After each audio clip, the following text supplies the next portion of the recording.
Hello buddies, स्वागत है आपका मेरे यूट्यूब चैनल पे। मैं लेकर आई हूँ आपके लिए एक आईआईटी जेईई स्टूडेंट की सच्ची हॉरर स्टोरी। तो क्या आप रेडी है डरने के लिए? तो चलिए स्टार्ट करते हैं। ये तब की बात है जब मैं आईआईटी जेईई के लिए कोटा में पढ़ाई कर रही थी। मैंने मेरी बचपन की दोस्त नेहा के साथ अपने ट्यूशन के पास ही एक रूम रेंट पे लिया था। हाईवे हमारे कमरे से बस आधे किलोमीटर की ही दूरी पे था। जहाँ हम रहते थे वो जगह काफ़ी शांत थी, जिसके कारण पढ़ाई में काफ़ी मन लगता था। हालांकि हमारे अड़ोस पड़ोस में कुछ घर थे, पर फिर भी दिन भर में कोई हलचल नहीं होती थी। देर रात को पढ़ाई करना अब मेरी आदत बन चुकी थी, जबकि स्नेहा रोज सुबह उठकर ही पढ़ाई करती थी। मई का महीना चल रहा था और तब 45 डिग्री सेल्सियस टेम्परेचर, जो कि कोटा का तब का हाईएस्ट रिकॉर्डेड टेम्परेचर था। आज भी रात को पढ़ते हुए मैंने रूम का डोर वेंटिलेशन के लिए खुला ही छोड़ दिया था। करीब रात के 1 बज रहे थे और मैं कुछ आयनिक इक्विलिब्रियम की प्रॉब्लम सॉल्व कर रही थी। शिट यार, प्रॉब्लम क्या है? इस प्रॉब्लम को मेरे साथ सॉल्व ही नहीं हो रहा। मेरा पूरा कंसंट्रेशन उस प्रॉब्लम को सॉल्व करने पे था। बहुत देर से वैसे ही पढ़ने के कारण मेरी गर्दन में दर्द हो रहा था, इसलिए जब मैं थोड़ा रिलैक्स करने के लिए उठी तो मैंने देखा एक 3 साल का बच्चा मेरे स्टडी टेबल के पास खड़ा था। मेरा दिल अब जोर से धड़क रहा था। मुझे चिल्लाना था, पर मुंह से कुछ निकल ही नहीं रहा था। नहीं, ये भूत नहीं है, ये भूत नहीं हो सकता, मैंने खुद को समझाया। लेकिन मैं कहीं ना कहीं श्योर थी कि ये भूत ही है। मैं अपना टेबल लैंप उस पर फेंकने ही वाली थी कि उसने कहा, दीदी दीदी मुझे सड़क पार करा दो, मुझे घर जाना है। इस पॉइंट पे मेरा डर कंट्रोल ही नहीं हो रहा था और दिमाग में बहुत सारे थॉट्स घूम रहे थे। कौन है ये बच्चा? इसके पेरेंट्स ने रात को 1 बजे इसको अकेले कैसे छोड़ दिया? कहीं बाहर कोई चोर या फिर किडनैपर तो नहीं है? मैंने उस बच्चे को देखा, पुराने फटे कपड़े और एक धूल मिट्टी से भरा उदास चेहरा।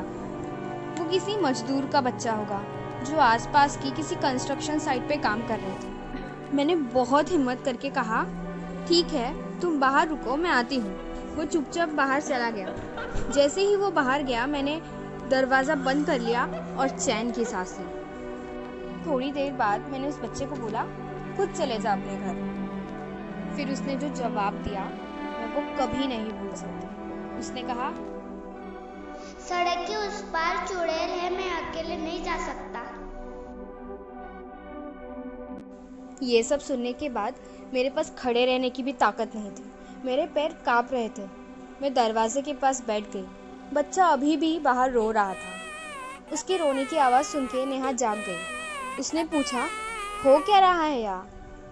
मैंने उसे सब बता दिया। स्नेहा बहुत ही भावुक लड़की थी। बच्चे का रोना सुन के उससे रहा नहीं गया।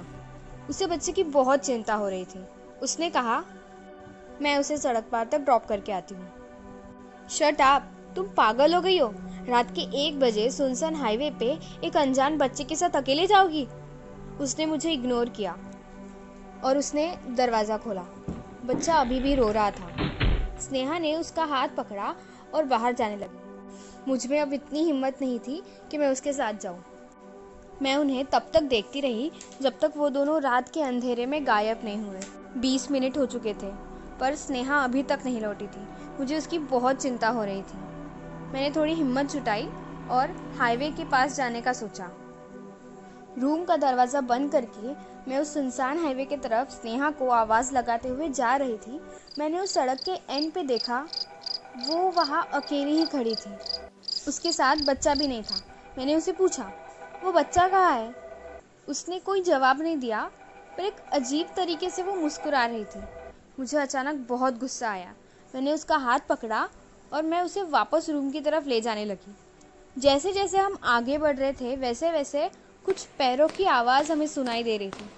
अचानक एक बच्चे की आवाज़ आई, दीदी मुझे साथ ले चलो, और चुड़ैल मेरे छत पे बैठी है। अब मैं बहुत डर गई थी।